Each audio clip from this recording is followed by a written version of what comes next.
I'm working on number 5, A and B right now.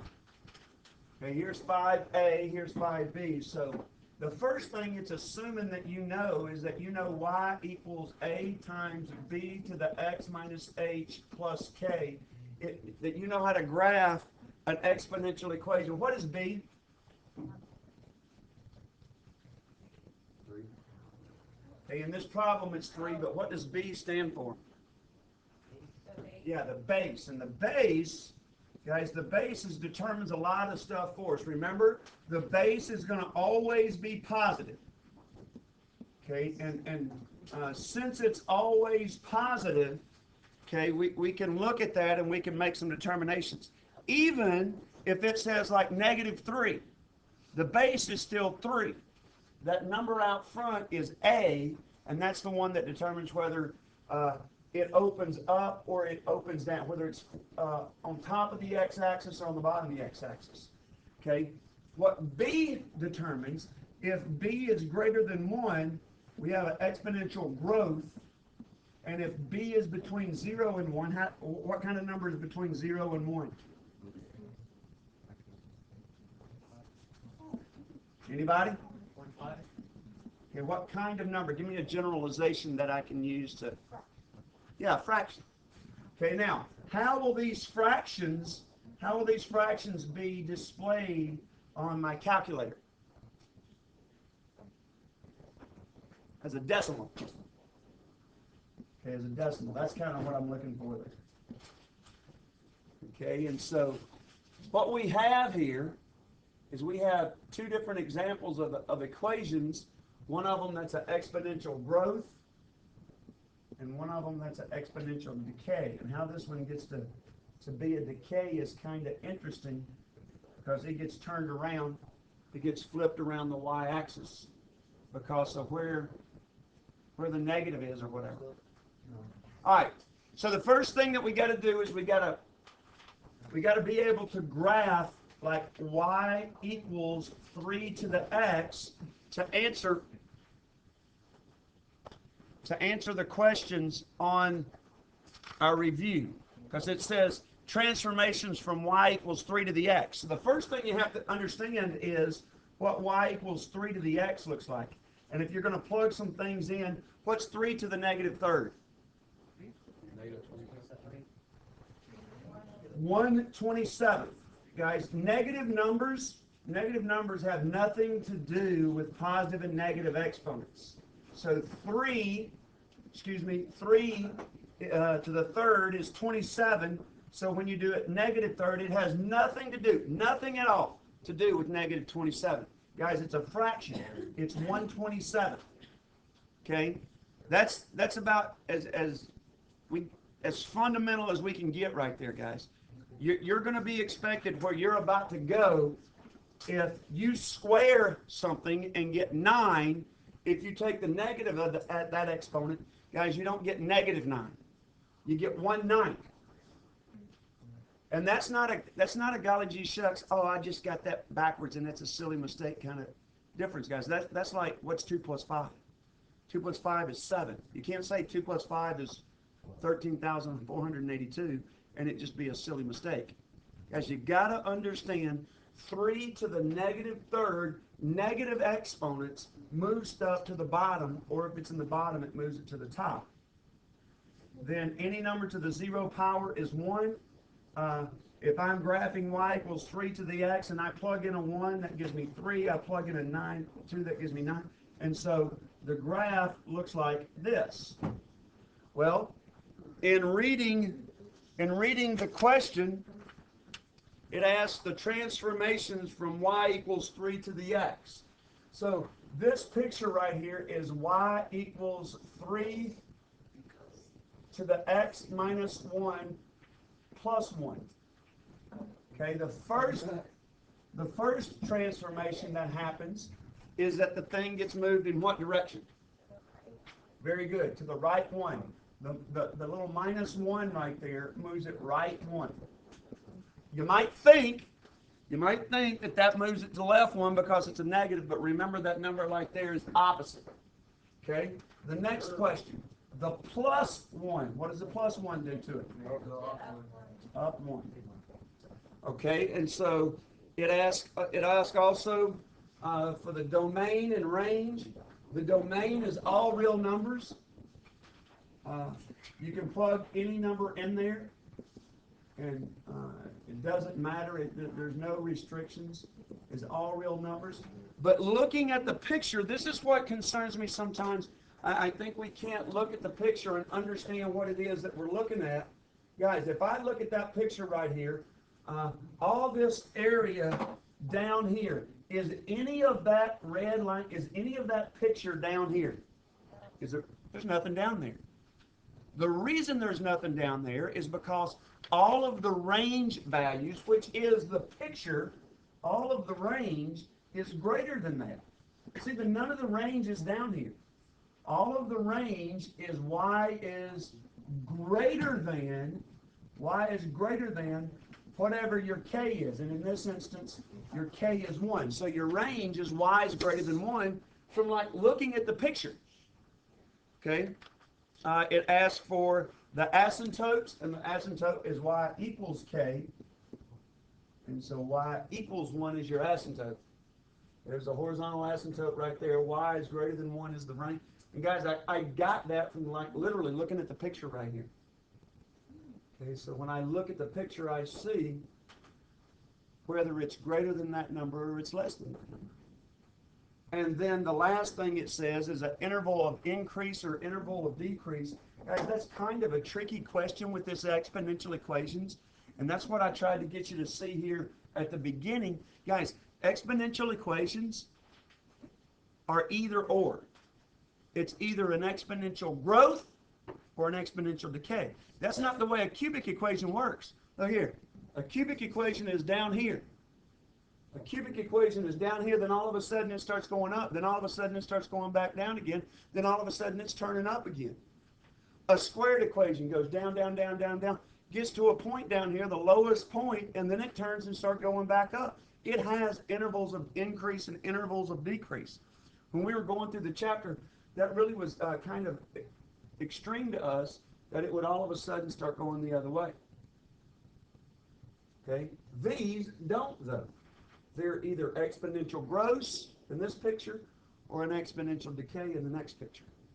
The next picture, this is, again, this was one where we kind of struggled. We kind of struggled with y equals e to the x, graphing it. Guys, graphing y equals e to the x is no different than graphing y equals 2 to the x, or 3 to the x, or 4 to the x. Y equals anything to the x. If I take my calculator here, I can find out exactly the value of e just by saying e to the x and putting it to the first power. And there, that gives me the value of e. 2.718281828 goes on forever and ever. It looks like it's repeating, but it's as irrational as pi is. Okay, you'll eventually learn. You'll get to have to derive how you calculate it and everything like that. But this y equals 2 to the x would look something like that right there. It would look like the same graph of y equals 2 to the x, 3 to the x, 10 to the x. It'd be an exponential growth. There it is. Okay, so this equation, I'm reading number 5b. As y equals 2 e to the negative x. Same kind of a transformation. 2 stretched by 2. The 2 out front stretches it by 2 units up. That's why it moves up. So it's been stretched by 2 units, and it's been flipped. Look, the negative in front of the x right there flips it the other way. So it takes it from here and just flips all those numbers around. Okay, so now it's going in the opposite direction. Now it doesn't flip it down here.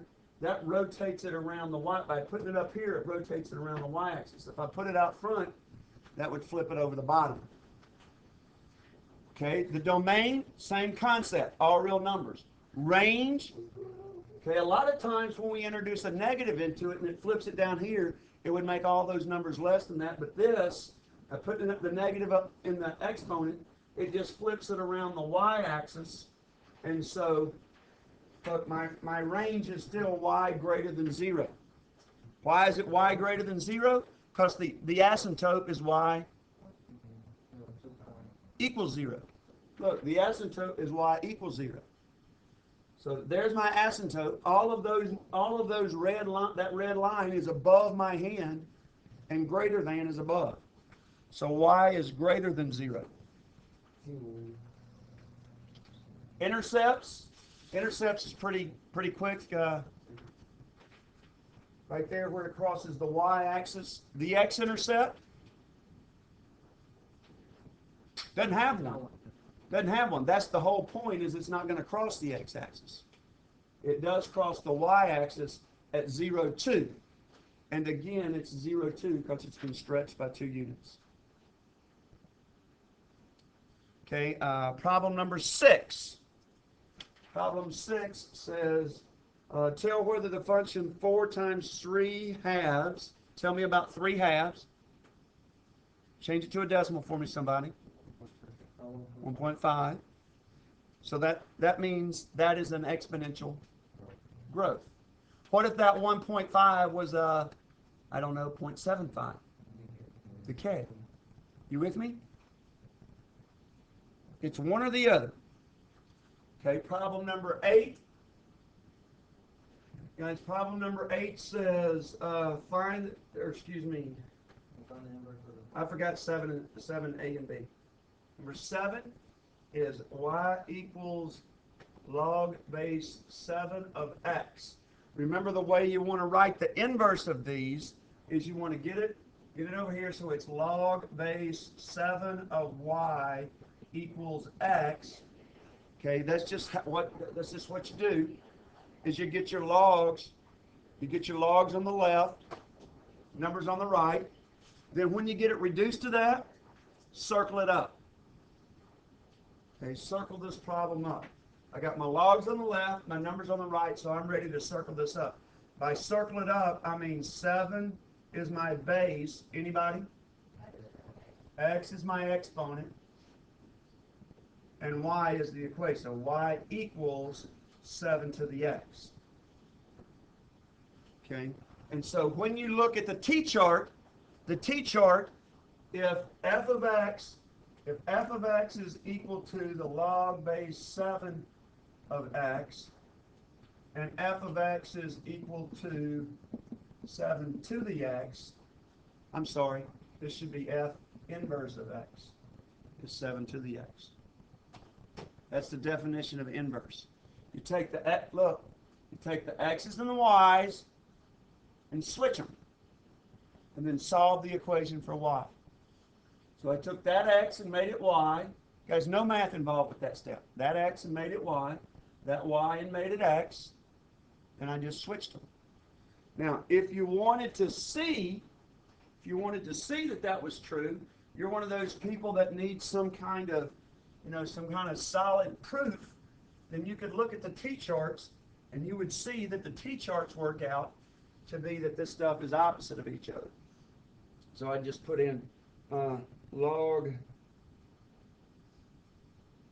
If I wanted to graph log 7 of x, I'd have to graph log of x. And close that parentheses, divided by log of 7. Basically, what am I graphing when I do this right here? Nobody? What formula did I use to graph that? Yeah, change of base. I just used the change of base formula. You see how I graphed it? This thing will only graph, but I can get it to the log of 7 divided by the log of x. Log of 7 divided by, log of x divided by log of 7. And it'll graph the change of base formula. And then graph y equals 7 to the x. And so if I kind of looked at these and studied the table, I should be able to find out that 1, 0, 0, 1. If I went down through and got all of these, they should be opposite of one another like that. What's an x for one is a y for the other, and vice versa. And There's my two graphs. So there's my two graphs. And what line would they be flipped around? This be kind of a major mathematical stud question if you move this. If you knew this concept. What graph what line would they be flipped around to find the inverse? What line goes right diagonally through here? Oh, the Z. Okay. Not bad, but that was when we discussed all that. It's when we did three-dimensional graphs in first semester. But that line y equals x, if you flip it over that, that's what finding the inverse is. 8. I'm sorry. That's what I meant to say. B. So I got B here. Okay. Y equals 3 times the natural log of x plus 2.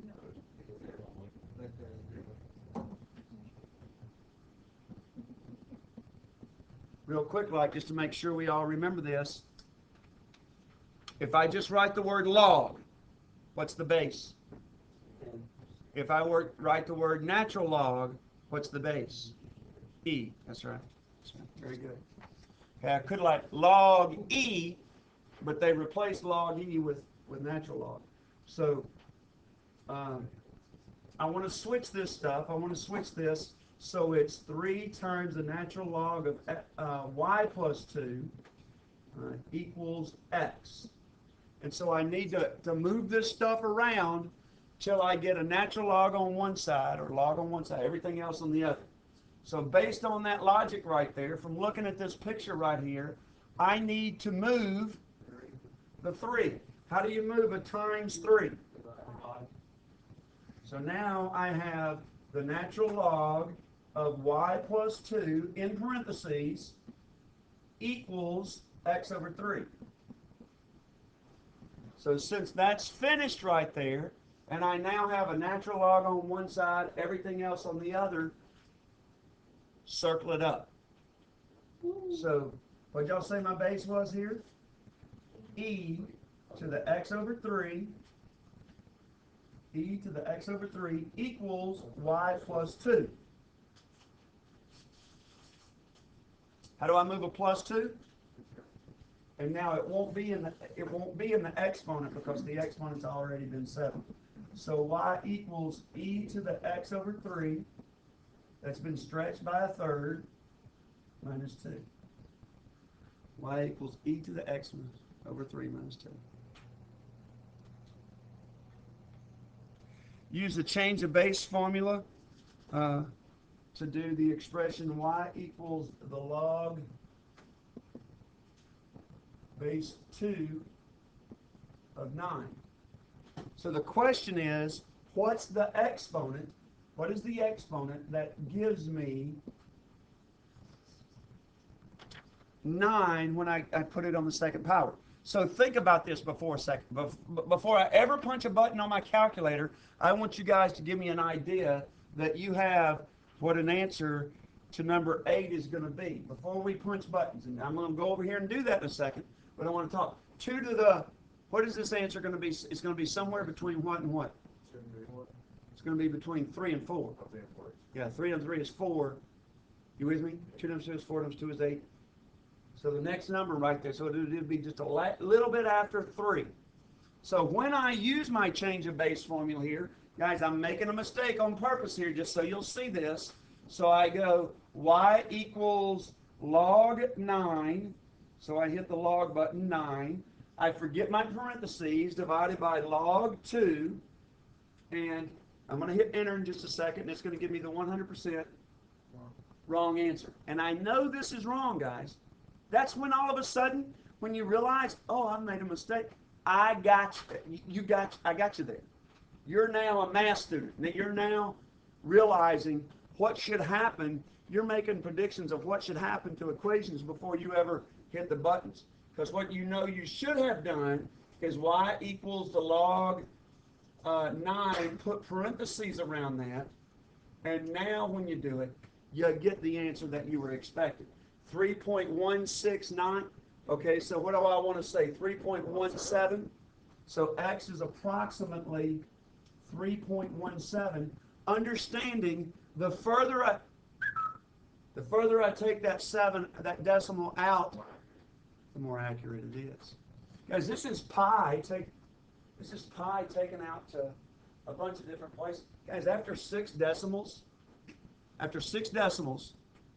looking at the size of the globe, you're measuring down to a strand of grass.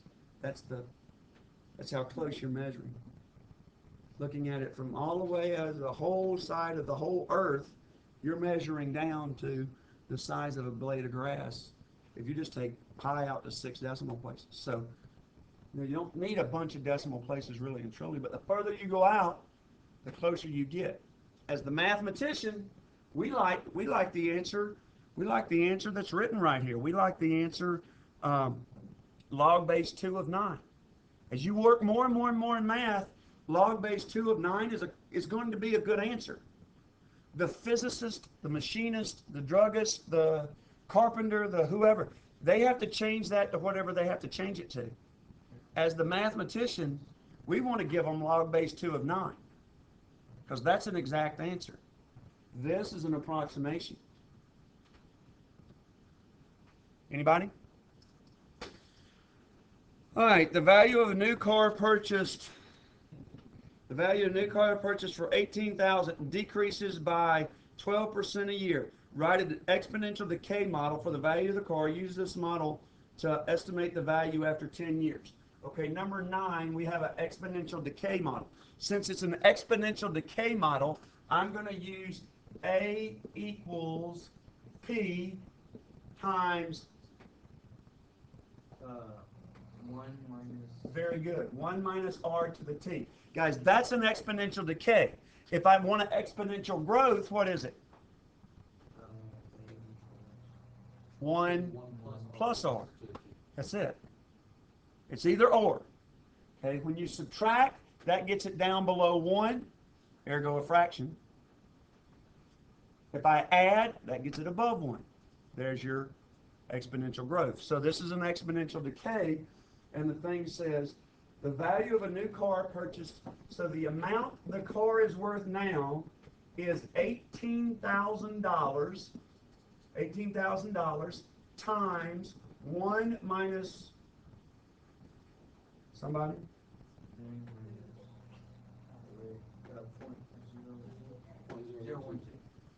0.12 and to the t, or to the x, or y equals 18,000 times 0.88 to the x. So when I graph that on my calculator, that's how I want to put it in there.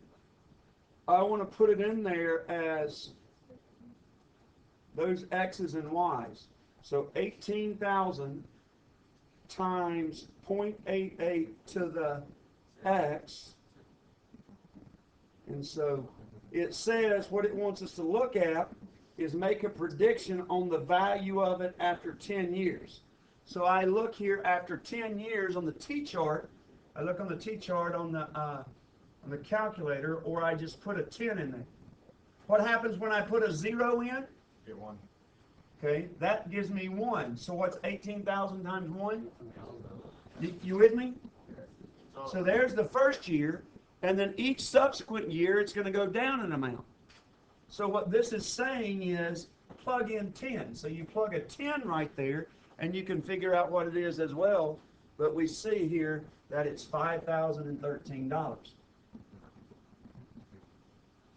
Now what you hope is by the time you get there and you've paid it all off, you can still get $5,013 for it. If so, it's a good car for you, great car for you. Anybody? 10. You deposit $800.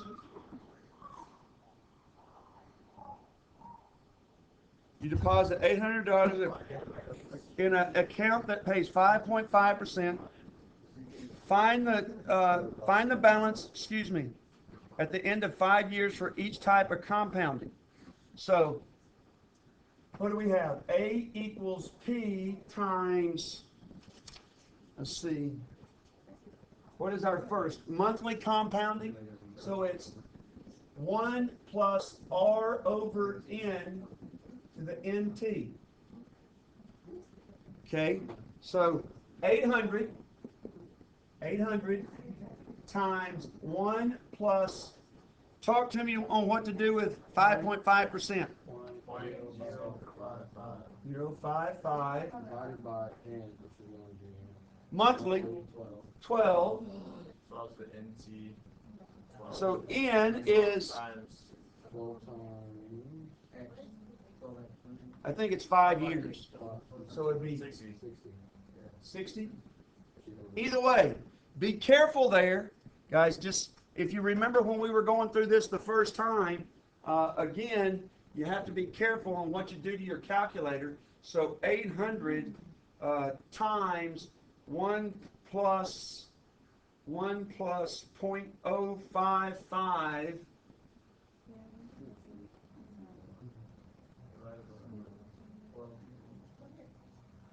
divided by 12, and then up caret. Guys, if you put 5 times 12 right there, make sure you put 5 times 12 in parentheses. Y'all said 60, so I'm going to put 60. And that's going to give me a final answer. Okay? If you need that answer, look, if you need that answer, instead of 60 right here, if it's 5 times 12, make sure you put that 5 times 12 in parentheses. Again, where did I get the 5 from? Years. Where did I get the 12 from? Yeah, monthly. Monthly compounding. So why'd you put 5 times 12 as it's 60? It's the same thing. As Same thing. But, you know, 5 times 12 we know is 60 pretty quick. But we might not necessarily. So 1052, 56.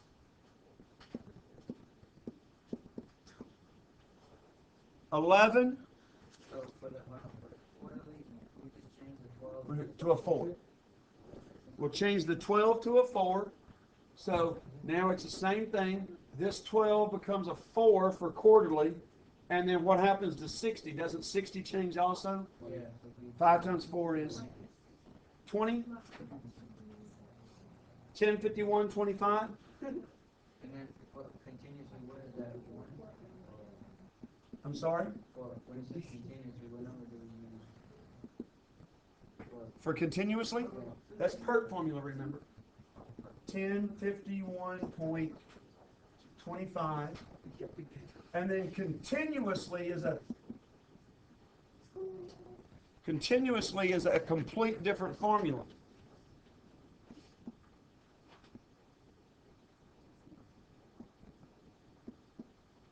P times E to the RT.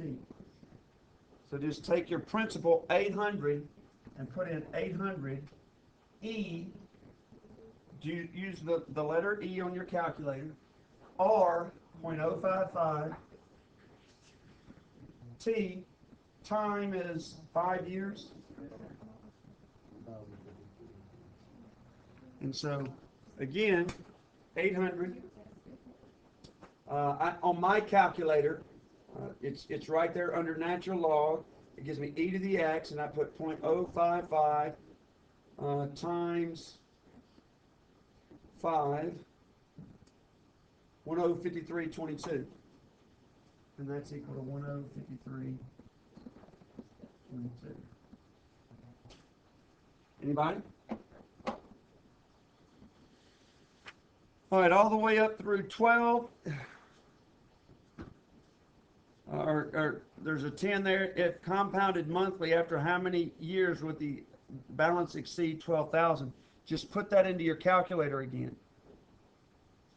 Okay, I put that equation in. So the compounded monthly, I just put that equation into the calculator and see. 800.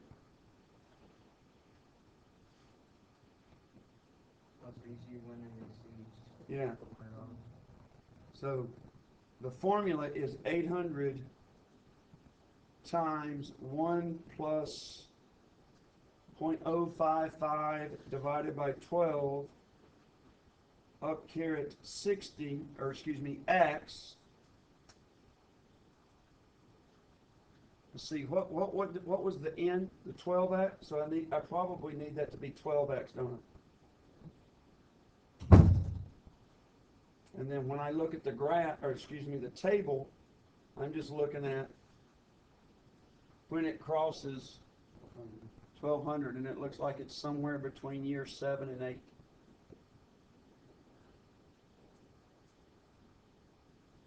What did we say?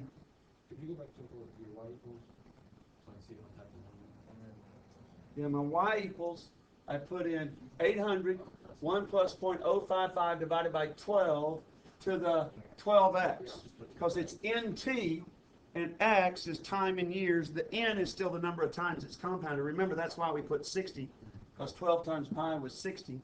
So now I just put 12x. Yeah.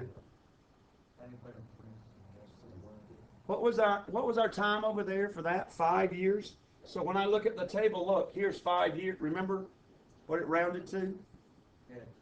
1053 or 5, 6, 1052, 5, 6. Look, it's just already rounded. 6, 7, 8, 9, 10. Just plugging it in there. Yep. Y equals number 11. Y equals log 3 to the x. It says write it in exponential form. Okay, remember it's log, what is this? Log base of your answer equals your exponent. So this would be 3 to the y. You circle it up, 3 to the y equals x. 3 to the y equals x. Normally this y is over there. Normally we said it's easier to rewrite this with your answer on the left. So 3 to the y equals x. That's the circle up method that I was talking about. Base, exponent, answer. Base, exponent, answer. And so when you want to change from one phase to the other, number 12, rewrite 9 equals 12 to the x. And so 12 to the x equals 9. So this, guys, this problem right here is exactly what this stuff. If you learn nothing else about logs, this problem is why we have logs.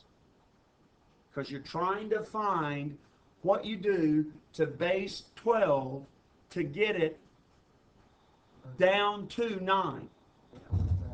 That's right. You know it's going to be backwards. So again, it's log, talk to me. 9.